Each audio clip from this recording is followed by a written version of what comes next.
Hey gang, Kevin here, Life22. So we are doing another episode of your favorite News Over Beers with one of our founding guests and a crowd favorite, Paul the Good Husband.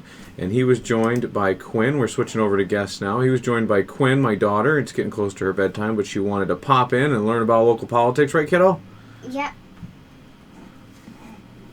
And we are going to get this underway. This wasn't a long council meeting. It was a series of committee meetings, and they postponed a lot of stuff, talked about some pretty boilerplate stuff, and some other things that were going on. So let's give you some of that public insight. So Paul watched it earlier. Thank God we came prepped. And I made notes, and we've got the video and audio play-by-play. So Public Safety Committee meeting starts pretty much 0 to the 44-second mark.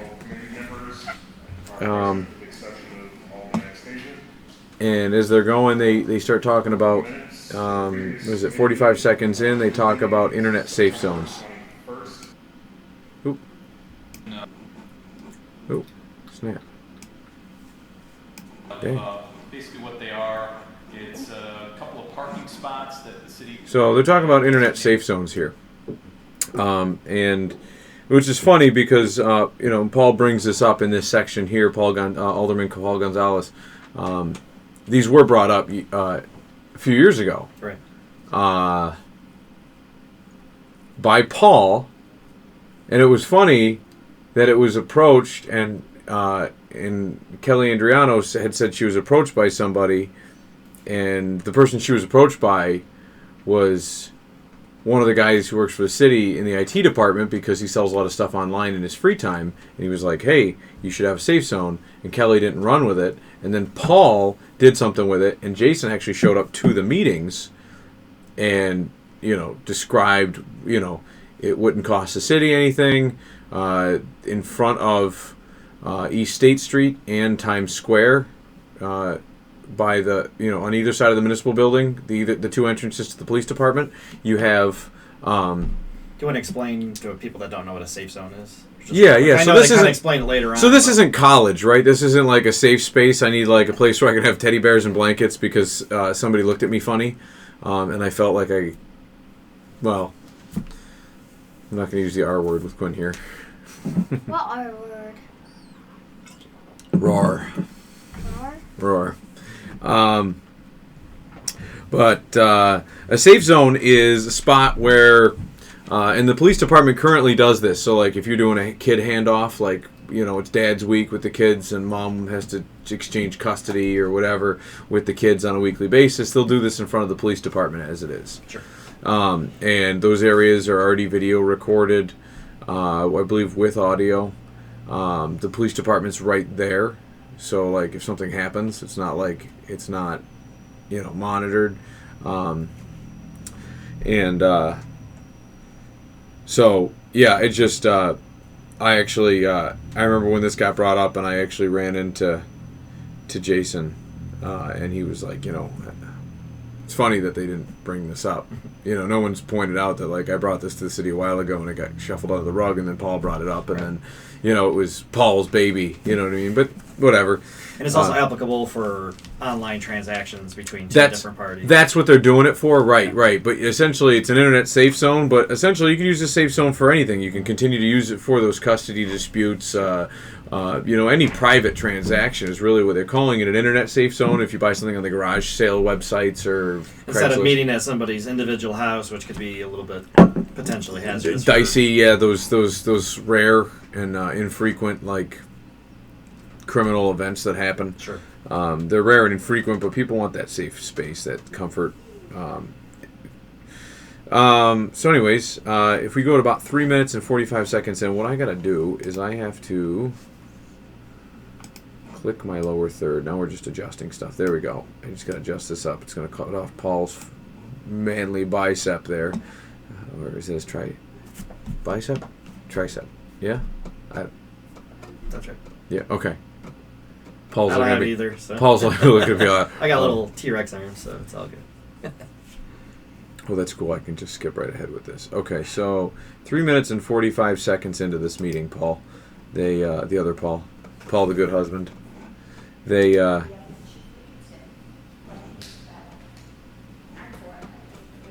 think it's a good idea. so Linda's just pointing out that she asked the chief she's like, we already do this for the court for custody battles. Like, the New York State District Court that rents our courthouse, essentially, they run the court. The state runs the court that's in the city building. It's a state court. It's not family court. That's run at the county level. That's over at Leo Moss Drive, different court. So, like, custody disputes would not be happening at our court. So, if they were doing custody exchanges and we were doing it for the court, it would be the Olean City Court.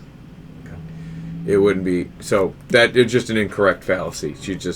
We don't do them for the court. We do them because people want a safe space to do an exchange with their ex-husband or ex-wife or whatever, and sometimes they want a police officer present during the exchange. Sure. And the police office already does that, so the PD does that for the community, not us doing it as a city for the court. So it already exists, and the chief talks about this at the 4-minute mark.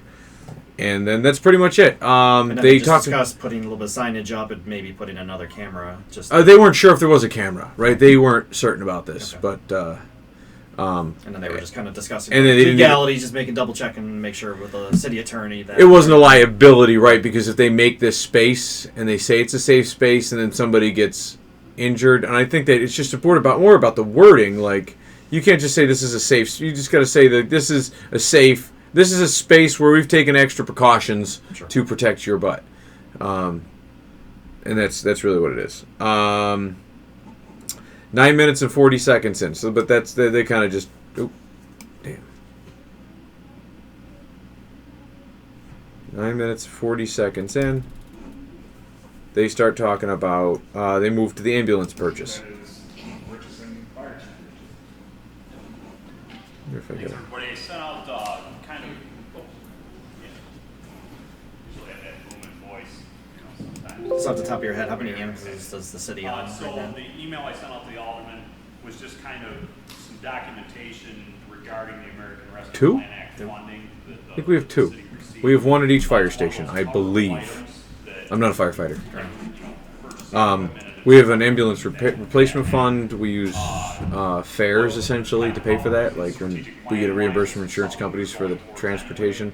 But they also have, like, Trans Am has their own, you know what I mean, the hospital contracts out to, I don't know if Trans Am is contracting out to other places, or, like, if city's got the lockdown on any, ambulance call in the city, but then outside, I'm not sure how that arrangement works. Yeah, I was just curious, because I know it came up later that they were talking about purchasing equipment for them. Or was it actually for an ambulance as well?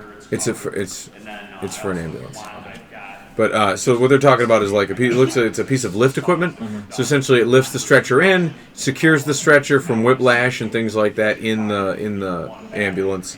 So right now, I guess what he was saying is they have a person on sabbatical right now because the stretcher smashed him up inside the thing. Like, the person didn't get injured on the stretcher, but the person that was holding the stretcher during, like, a braking event, doesn't take much for a 200-pound stretcher or whatever the weight of a stretcher is to really, like, slip a disc or something. You get smashed against the rear door of an ambulance. It sucked to see one of them Hollywood scenes where the ambulance, you get hit, the back doors blow open, and, like, some It's Always Sunny in Philadelphia stuff. Oh, did you? Oh, you didn't hear that, Paul. Jesus. One of the aldermen just acknowledged Alderman Witt, and they keep. Everyone keeps. I keep hearing this term alderperson. It's not in the charter as alderperson, it's alderman. That's the word. It's not. It's masculine, feminine language. I hate the fact that all of a sudden, because they want to take away gender, they now, certain divisions of people must destroy biology, and then they take that and they break it down even further, and they've got to destroy masculine, feminine as a construct in language. They're deconstructing language. the Romance languages are all based on that, right? Like Spanish, like you know what I mean? Like they want to start just reforming it, and I don't know. It drives me nuts. It's not alderperson. It's not amen and a woman. Like, so what are they going to do in the Scandinavian countries when everything is based off of Hans Deuter, which son, or Deuter, they have usually your last name is based off of who your father was and who your mother was. How is that going to work? Yeah, I don't know. That's the funny it stuff. Sounds like they're going a little extra over. Yeah, so they get this. And through this process until about 20 minutes and 45 seconds in, they literally talk about what it does, all the little features of it. They get into the warranty. I think Alderman Panis asked about the warranty. Yeah. They ask about the funding. They talk about the funding. The funding is proposed to be used through COVID relief, which essentially is the stimulus check for the city for COVID. And this is through a grant? No, it's the COVID relief from the federal government that gets distributed to us from the state, but there's strings attached. But it's right? It's just earmarked for emergency vehicles and stuff like that. It's attached to a whole bunch of stuff. So I know they had asked about a vacuum truck, and they said that wouldn't be applicable to this money because it's not designated for. Right, because it's got to be for emergency, pandemic-related stuff. Infrastructure does not cut it. Okay. So. Which I don't know why. Like during COVID, we couldn't. They didn't want us repairing roads because we couldn't have crews. They all had to be separate from one. You know what I mean? Like there was a lot of stuff that couldn't happen during COVID, and it's like now roads didn't get patched. Now we're being reimbursed not just for the added cost of having to buy computers and software and screens and shields and masks and PPE and all that other crap. Like we're also being reimbursed for the damage that was done to our community. The lack of, workers had to work from home, or they had to be split up on different shifts all throughout the time, so they could only have like 2-man crews and 3-man crews, and they all had to be 6 feet apart, and you know what I mean. So roads weren't getting patched like that. You know what I mean? Like, I would say that like anything could be fair game for this COVID relief, and especially when they were dictated to halt any non-essential. So essential and like. And yet the damage is still being done. And now it's probably twice as worse because you've gone almost 2 years without. I mean, they're going through and patching roads now. I don't know how much they were doing, but they were originally. I remember being on the council and we were mandated that we had to send home like 50% of our staff. We had to drop the staff numbers to 50% on site. And it's like, how do you cut the staff for the water plant or the sewer plant? How do you cut the staff for the fire department or the police department? Okay, well, those are essential. Okay. But they still count towards your number. Okay, so now we have 0 clerks.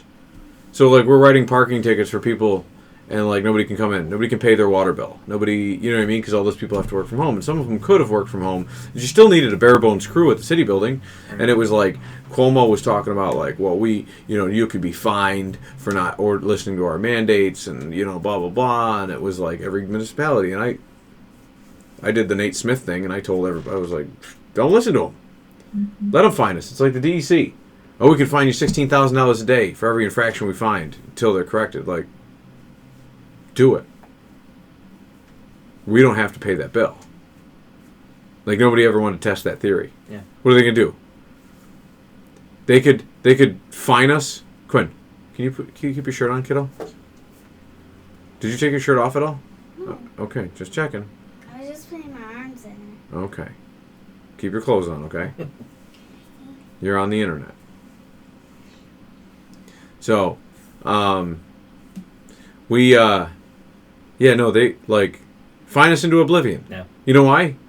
Because, what are you going to do? The DEC is going to completely shut down a city? Yeah. You're going to take all the money away. You're going to get a judge to take all the money out of our bank accounts, and then we can't pay our workers.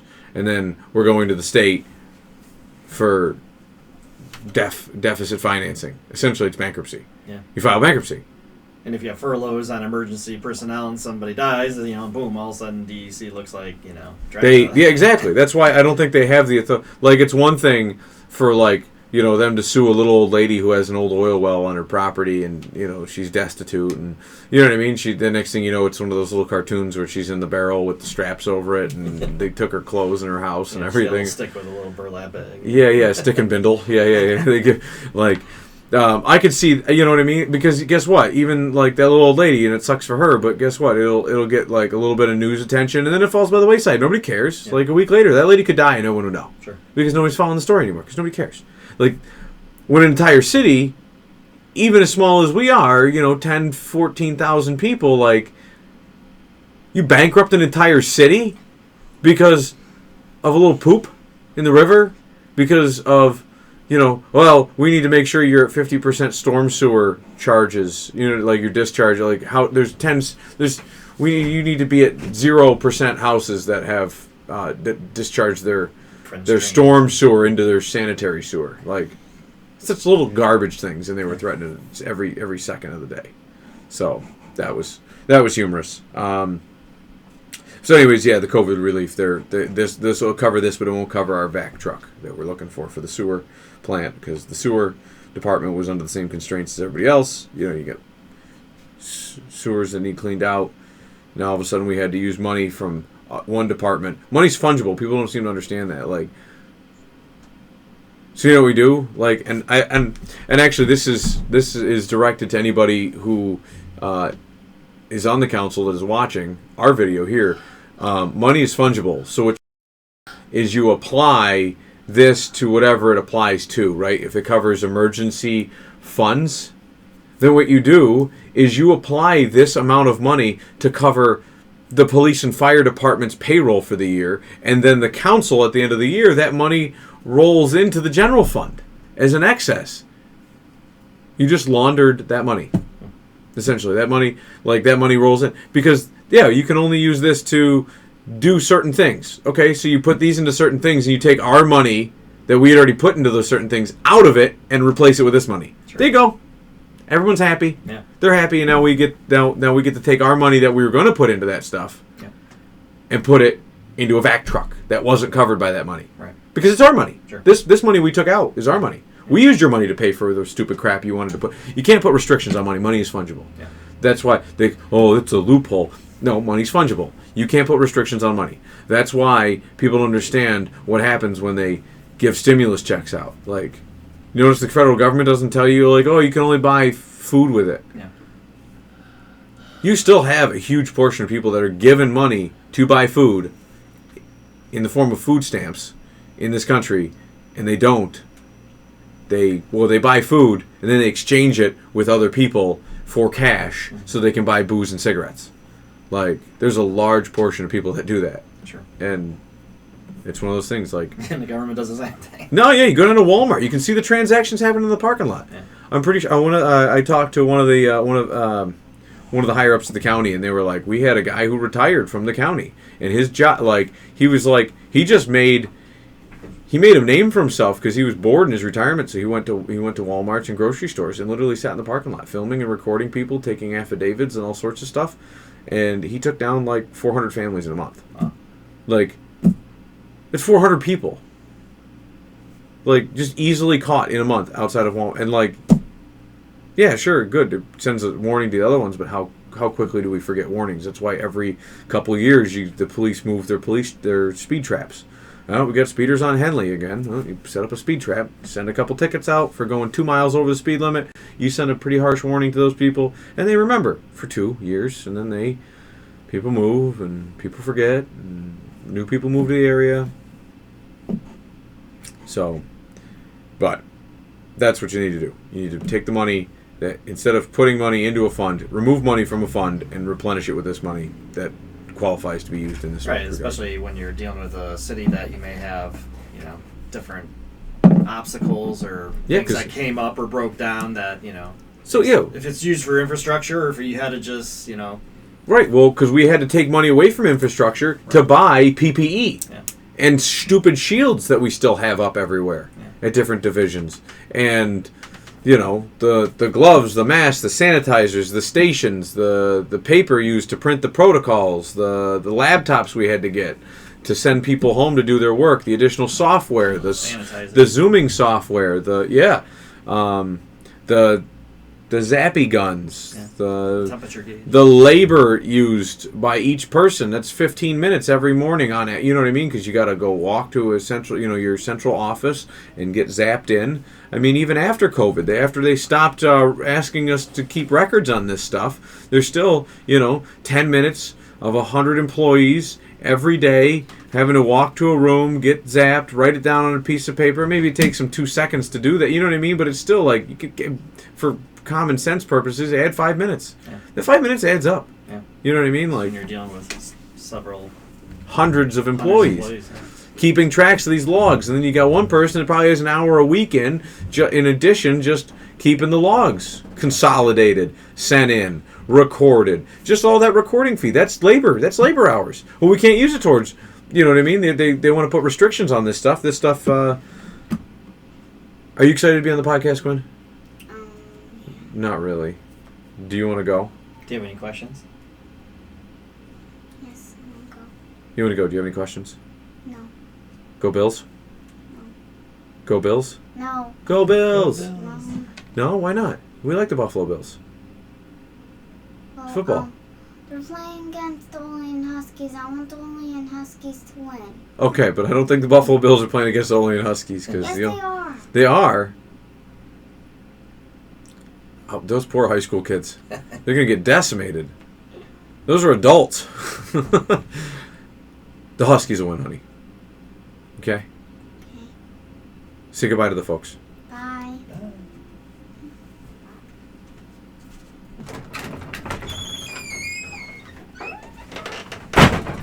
She didn't look like she wanted to stay here that much longer. Anyways, talk about vac trucks and, but no, that's. I mean, you take all that money, and we had to pull it out of areas that don't qualify for the COVID relief, Yeah. and now they're giving us restrictions. You call them loopholes. I'm calling putting money back where they took it from. Yeah. Their stupid mandates. That's where and. If they didn't do all those stupid protocols, because we don't know what's going to happen, but like if you just let it ride, like the numbers wouldn't be that. Like you got all the statistics from all the different companies saying, hey, like, And obviously there's going to be auditors later on, so if all of a sudden the city bought a huge friggin' Ferris wheel or something, that wasn't anywhere near what was being replaced for the added expenses of the city for the right, but we could have. PPE, there's going to be auditors that could go to the state later on and say, look, Olean blew all their money on, Cloud 9 amusement park, instead of reimbursing the fire But department. maybe we saved. Maybe we were gonna. If COVID didn't happen, we were saving all this money Yeah. to put in a Cloud 9 amusement park, and we couldn't because we had to spend it on PPE and other stupid stuff. Mm-hmm. We were a couple payments away, so we got. But it's one of those things. Like it's a If dumb. you put too much red tape, it's not going to get to anybody, and then when the money's needed again, it's a hassle, I'm sure. Right. They show all those other countries that didn't. They have the ones that did lock down, and the ones that didn't lock down, and their numbers are the same for the ebbs and flows of their seasonal flu. Yeah. Like you may standing 6 feet apart, and they even showed that that's bullshit anyways. But they say that that's not. You know what I mean? Like it's one of those like, did you save maybe 20 extra people, and you just cost the city $10 million. Yeah, you look at major countries that are still shutting down for 2-3 weeks, and it's like you have two cases out of like a population of 25 million. and threaten and then you're threatening other lives because all of a sudden you're like, fire department has to be at 50% capacity. Yeah. Like, okay, now a bunch of kids go up like candles in a house because we didn't have enough firefighters on the force. There wasn't enough cops walking the beat. Yeah. And so there was 2 domestics, and the cop went to the first call, and by the time got to the second call, because he was the only other person on, because they, you know what I mean, like. Yeah, and somebody overdoses in another part of town. It takes 20 minutes to get over there. He could be. Or the other domestic, the guy who was like shooting his wife instead of just beating his wife, like, or the wife shoots the guy, like, all because it could have been de-escalated by our amazing police department. Like, these are the things.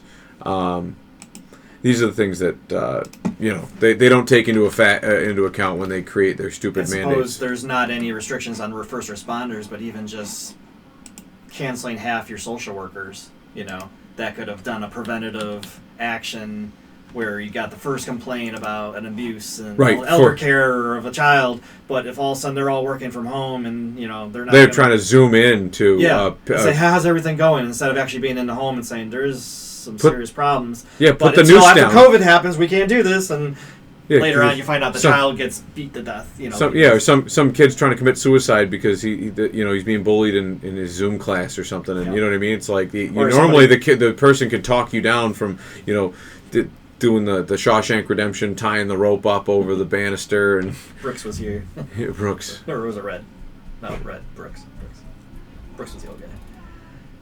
But yeah, I mean, sometimes he's like, oh, well, the first responders will never be touched, but it's the sometimes underlining people that are the support staff for the fire department, for the ambulances, for social services, to the in-home nurses. More people. There's just so many different people that more people contribute to society that if you restrict them, you're going to have unintended consequences. Right. I guess is what we're saying. And the unintended consequences were way more severe than COVID.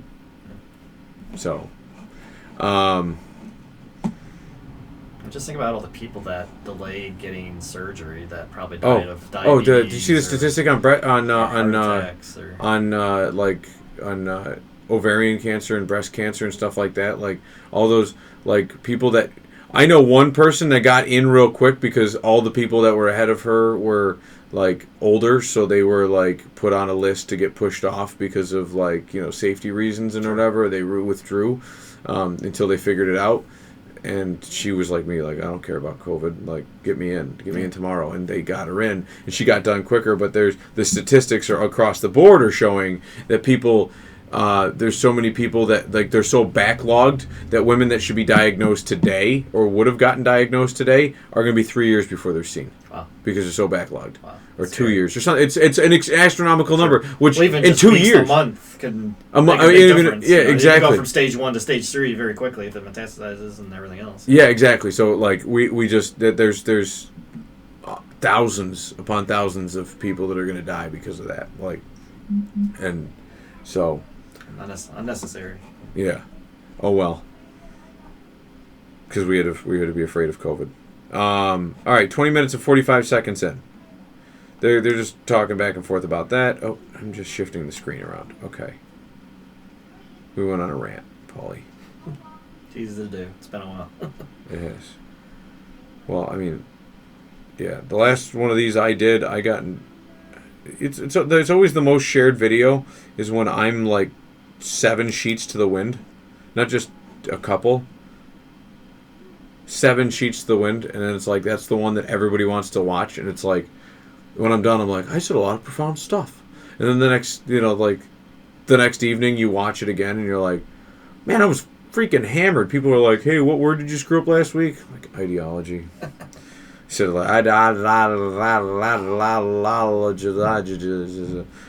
yeah, so. But I was getting ready for Sober October, and so them White Russians went down like candy. And that's why Paul's not drinking tonight, because all I had to offer him was the leftover vodka. I've got a liquor cabinet full of gin, rum, brandy, in case you get sick. But it's also Sober October, so I drank up all the... There might be a couple White Claws that June has, but... I can't steal from June. Yeah, he can't steal from June. He'll lose a hand. This is like a third world country. Steal a loaf of bread, we take your hand off. June will White Claw you to death. She'll badger you with I wouldn't be able to keep up my name, Paul the Good Husband, if I came home all sloshed and tucked the kids in bed with gin breath. So. Yeah, you wouldn't hold up your title on the show. No. That's never stopped you before from True story. From trying to throw up in my dad. No, you tried to pee in my dad's fridge one time. You were no comment. I think that was Andrew Cuomo you were referring to. Yeah. You opened up the fridge, he stopped you, walked outside, and hurled off his porch. The good old days. 2010. No comment. I don't recall. No, it's 2011. It's 2011. I just moved to Texas. It was a Super Bowl Sunday. My grandfather had gotten a heart attack in a driveway, and you were going to watch the rest of the game at my dad's house, drive up to Buffalo the next day. Yeah, that night. I was 3,600 miles away. I didn't know what the hell was going on. The good old days. All right. Where are we? We're at I think like the last bit was about the internet. social media policy. October 5th. Oh, so they call together strategic planning. Let the record show that all aldermen are present. I'll make a motion to approve the minutes of the previous committee meeting. Can I get a second, please? Second. Seconded by Alderman Witt. All in favor? Aye. Opposed? Ayes have it. On to unfinished business. We've got PL Oop. 52-21 by Mayor.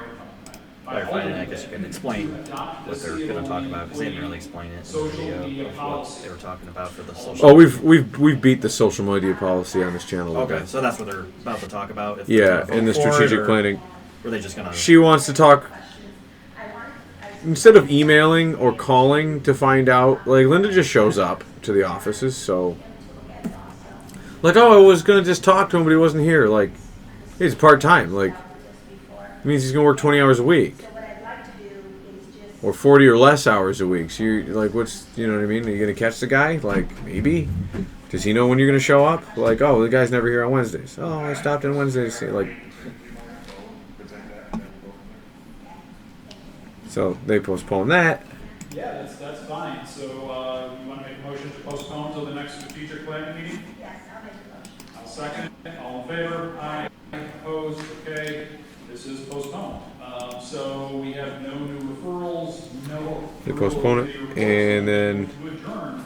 they're adjourning strategic planning. Literally just to postpone the social media policy so that Linda can talk to the HR director about it and find out what his thoughts are. For Tuesday, October 5th, 2021. That one's empty. Let the record show that all aldermen are present. So we've got no unfinished business, but we have a continuing work session on the civilian. This is the fun part. I actually wanted to So, bring something up here. To give a little backstory here, I want to first thank everyone for the ongoing efforts. It's we've been going through this now for a number of weeks, and there's been certainly a lot of effort put into it before it was brought to us. So And, they're talking about the CRB last now, week, Alderman the Gaines Civilian Review Board for the police department, wanted to work which I'm a firm on a simplified opponent of. Civilian Review Board model that would take the oversight and transparency. So they're going to postpone this as well. Document that we've been reviewing, which, if you all recall, came out of the CRB Creation Committee, but also combine it with the community, Where are we community right now? policing and neighborhood involvement, as well as the policy creation portions of the union's proposal. After meeting with Alderman Panis, giving some of my advice, we sat down and met with Alderman Robinson. He provided some really great. So right there, so Jason Panis came up with a simplified plan, and him and John went over it according to what John just said, and then they met with Alderman Robinson, and they discussed it, and I believe they want to discuss it more. I think is what they're talking about, which is funny. So I hope they all didn't meet at the same time, because I didn't see any advertisement for such a meeting when 3 aldermen got together, 'cause it's open meetings law. It has to be advertised. Feedback on the revised So, page track. they're waiting for some feedback. That this new working document or proposal will meet most of our city's needs, the council's needs, and our organizations, our community and our organizations' needs. So they're hoping that John's hoping that the new. I'm also saying this because Paul can't hear it. They're talking. He's also talking about how he hopes that it passes, or that this new modified version meets everybody's needs. Meeting beforehand here, so rather than go through and dissect all of this right now, I certainly want to give an opportunity to all of the aldermen, the mayor, the city attorney. So they discussed this, and then they forwarded it along to everybody, it sounds like, and now they want them to comment on it, so they're going to So what I'm postpone. going to do is I'm going to ask to come back to the table, all right, on this subject. Alderman Panis, do you have drafts of this revised that have been handed out? Yeah. Okay. So- in 2 weeks' time, I ask everyone to please make comments. Oh, snap. And so in 2 weeks' time, I ask everyone to please make So in comments. 2 weeks, they're going to have comments on this from all the other aldermen, they hope.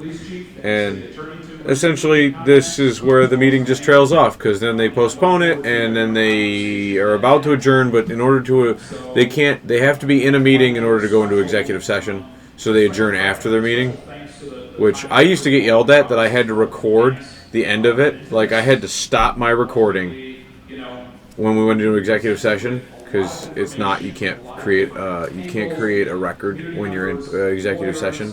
Not even on paper. I mean, can the You're not supposed to be taking notes. You're not supposed is that where to. they excuse actually the audience? If They excuse the audience. Yeah, an executive session is like where they'll talk, and they have reasons. They have to state. See where the council stands, and if we can move this forward. So they have to state, and I will find out if they state it here. They have to say, "I'm going into executive. So we're going into executive session to discuss employee matters, pending litigation, We actually do have contracts. contract negotiations, session for contract review. Is that what we would say? contract. It's contract yeah. Contract negotiations. Yeah, he make says any- contract review, and then Bill corrects him with contract But you negotiations. can't make any decisions until you hash that out and then bring it before regular committee. Or regular. Eventually, they do things that are discussed in executive session are never released, but you have to. There's things that have to be done publicly, like we're going to move this money for to hire a lawyer for a lawsuit or to pay for a potential payment on a lawsuit, and you know what I mean. There's a lot of that stuff that still has to happen in the public, so you can't. Nothing's 100%. Like we're budgeting in with the anticipation of a 3% raise or or whatever. Like sometimes there's people that don't like the auditor. Sometimes doesn't sit in on those executive discussions on contracts. So like he'll just assume they're like the worst raise. Like assuming with the contract negotiation they're doing, the highest ever was 5 in the last 2 decades, and the lowest was 1. So we just anticipate a 2.5, or 0.5%. So we just anticipate a 2.5% going forward because I don't know how those budgets are going to end. Like that's how he'll do it. He's not really giving you any clue because he doesn't know. So there's some things that are misleading, and there's some things that are, have to happen. Shifts of money, dollar amounts, things like that. So why couldn't you have that discussion publicly then? For the most part, I know there might be some personal So if you were confidentiality on certain things, but other than personnel issues, you wouldn't be able to discuss it publicly because it would be about an individual and an ongoing thing. You don't talk about pending lawsuits because you essentially these are public meetings, so everything can be foiled and recorded and whatever. So and notes are taken, and so all you have to do is if you're the one suing the city, you just foil for the public comments and the public notes and the public meeting, and you essentially have their game plan. Mm-hmm. So you don't. You have no advantage. You can actually you have a negative advantage in a court situation. So all of a sudden the taxpayers lose even more money when they had a winnable case because they discussed their tactic. Because as soon as you know someone's tactic, you can dismantle it. Sure. Makes sense. Dad, Yes. Lachlan is getting the big scissors to cut my hair or stab me. Just so you know. Go get your mother. Okay. I doubt he's going to stab you.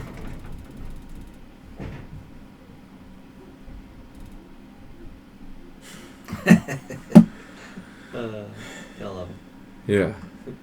if he cuts his sister's hair, his mom will stab him.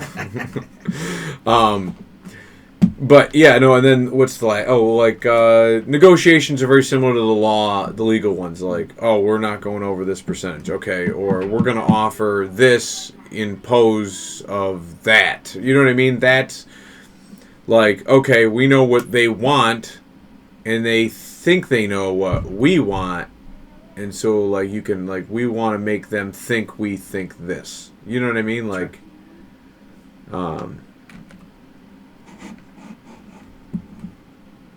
But So that's kind of the reason why they go into executive session. But they have to name why they go into executive session, and then they have to make a motion to go into it, and they have to make a motion to get out of it, and then they still have to make a motion to adjourn the meeting they're in. They can't just. So that's why a lot of times they'll call a special meeting, and there's certain like parameters for calling a special meeting just to go into executive session. Okay. But if it's a recorded meeting like this one, they're supposed to record the beginning of it, pausing it or stopping the recording, and then picking the recording back up after they've out of executive session. Okay. You have to show that. Sure. And I used to get yelled at when I started, which is funny, like, because when I was recording the meetings out of my own free will, but I'm a public official, so it was a public meeting, or it was a public record. It's more so a public record than if you were in the audience and you were recording it, that's not foilable. But because I'm a public official recording it, it's foilable. That's why I'm under all my videos when I used to do them, I used to also have hashtag foil me. No one ever foiled them because they were allowed to foil for them, and I always had a record of them. But so that aside, they just go into executive session and stop it, and they don't like restart the stream or put up the tail end.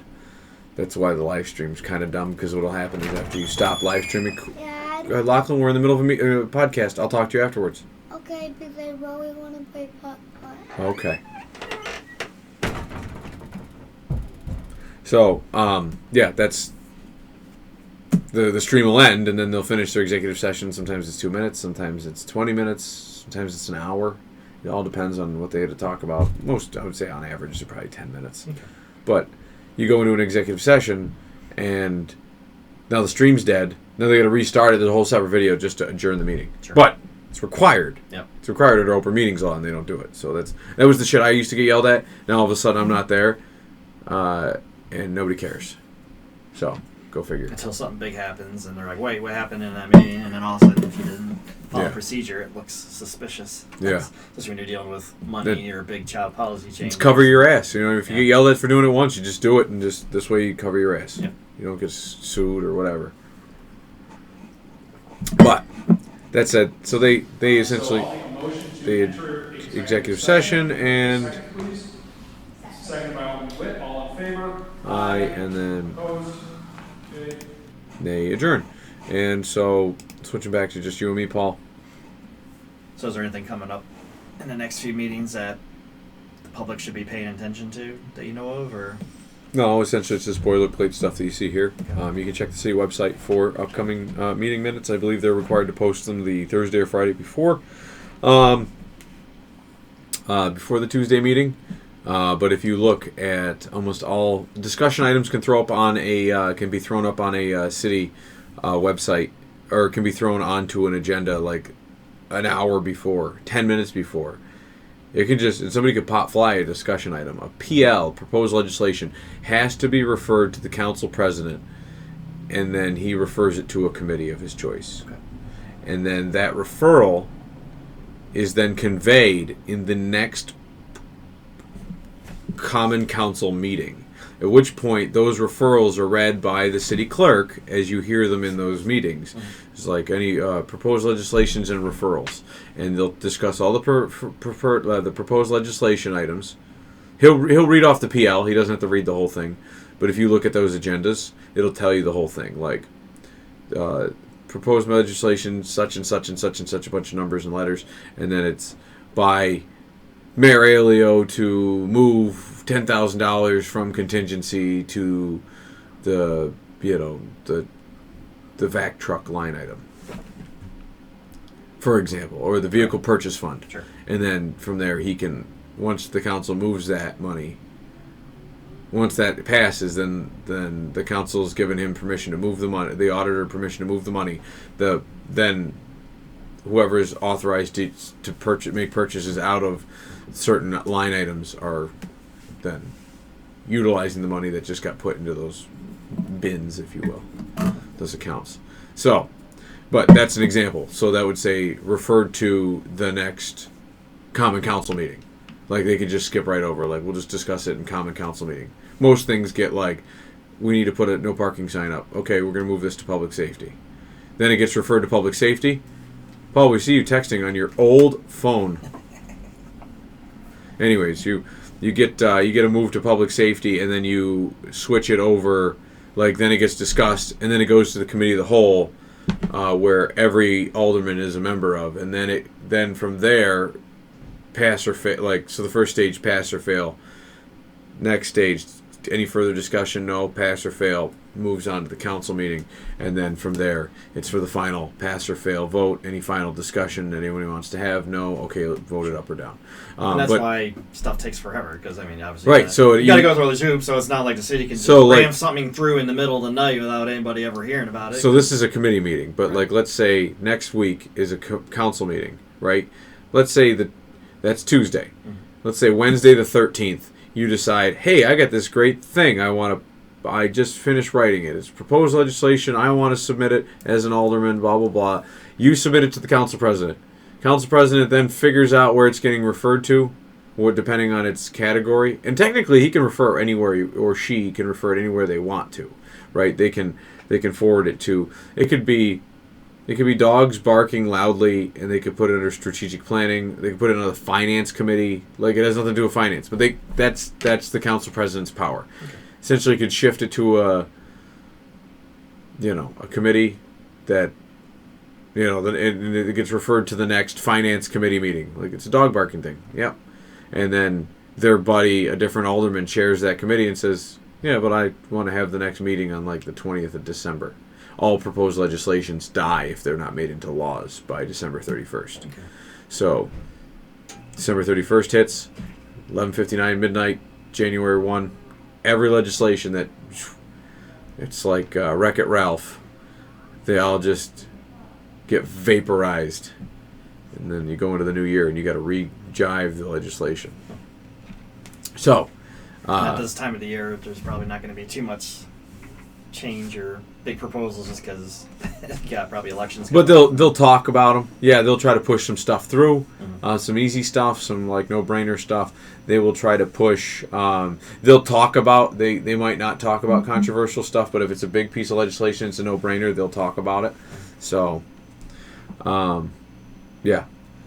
But yeah, no, that's essentially like we're getting to the weeds a little bit, but that's how it happens. So if you're that's how it used to happen too. If you didn't want something to be talked about and you were the council president, you just referred it to a committee that like either you chaired or somebody else chaired that you knew didn't want that legislation to pass, and they could just kick the can down the road. They could kick the can down the road to the expiration, right?